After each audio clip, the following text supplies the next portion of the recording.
In this video, I'd like to try and demonstrate the difference between inserting a keyframe and cloning a keyframe, because it changes the way the animations work on an object, and it's fairly difficult to well, I find it fairly difficult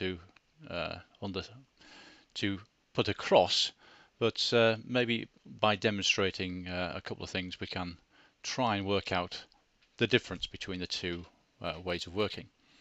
So I've gone back to the first slide here, and I've got rid of the title objects. So I'm going to create another title object just for demonstration purposes. So I've made sure that I've selected the pasteboard so that nothing is selected, so we don't create a text object as a child of one of these others. I'm going to go to text tool here, and we can call this one, I'm going to call this clone.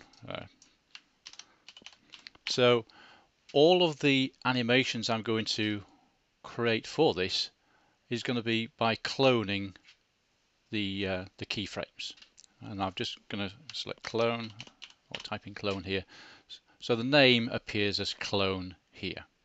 Okay, let's just select all these objects so we can see them all, and there's our clone object here. Okay, so at the moment you can see the clone is positioned there. I'm going to move, whoops, got the wrong one selected there. Make sure I've just got clone selected. Control Z. Okay, I want to move the clone, say down here. And at the beginning I want the clone text to be invisible. So we'll go to our animation pane, make it invisible. I'm going to right click on the keyframe, clone the keyframe, move it to say there. It's because it's cloned the properties of that keyframe, it is identical. So all of these attributes are identical between that one and this one. Okay. I'm going to clone it again so it's still invisible. Clone the keyframe, and now I'm going to bring the opacity back to 100. Okay. So now we can see it. We could maybe now clone the keyframe and move the keyframe, say up to there, and maybe zoom in a little bit like that. Oops, just drag it to about there. Okay. So between here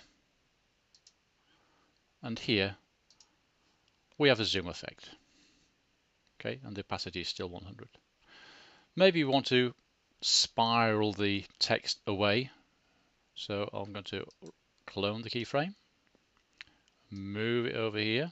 So again, this keyframe is exactly the same as it. So these keyframes act like stops. Between here and here is identical. Then we have a change. Between here and here we have a zoom. Between here and here we can,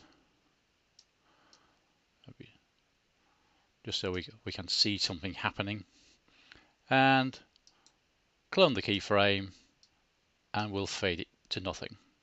Okay, so each one of these keyframes is kind of a different action is going to happen at each keyframe.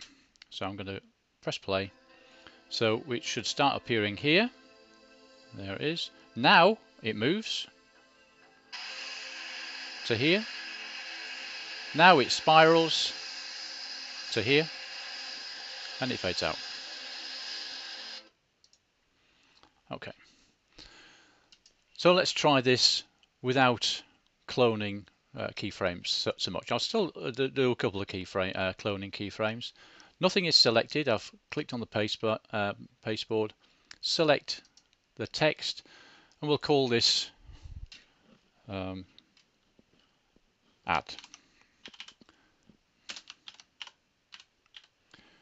So we've got add text here. And this is where we're just going to add keyframes. So I'm going to drag that down to maybe here. And again, I'm just going to clone that. Oh, first of all, let's just go to our animations pane, opacity down to 0. So the first part of this sequence is going to be the same. Clone the keyframe to maybe here. Clone the keyframe to here. Okay. And let's bring the opacity back to 100. Okay, so we've done the same kind of treatment up to here, cloning the keyframe. Now, if I were to insert a keyframe and drag that to say here, we can now move our text to somewhere, to maybe there, add a keyframe, okay, and now we'll diminish and rotate our text, and we'll add a keyframe, and we'll fade it out, opacity down to 0. Okay, so now, although we clone these ones here, so this is going to behave similar to the previous bit of text.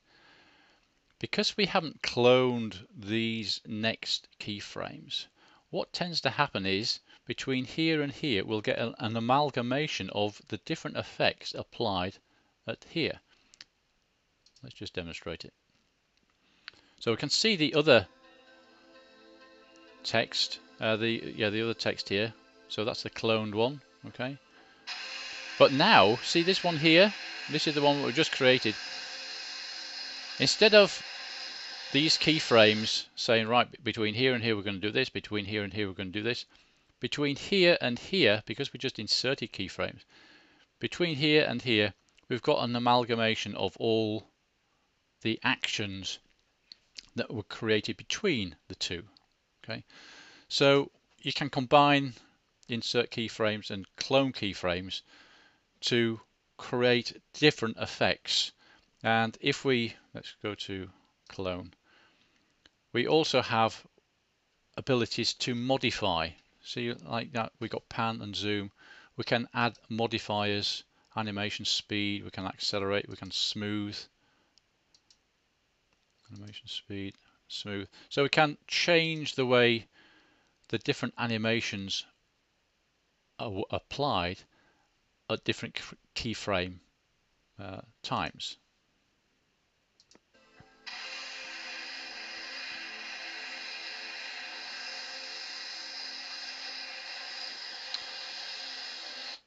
Okay, so these keyframes, adding and cloning, doesn't just apply to text, it applies to any object that you apply animation effects to.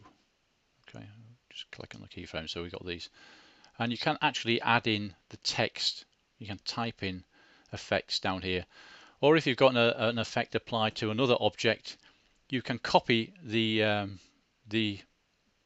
numbers and paste them into these boxes here, so you get identical effects. But hopefully that's given you a little bit of a better understanding as to the difference between cloning and just inserting keyframes along the timeline.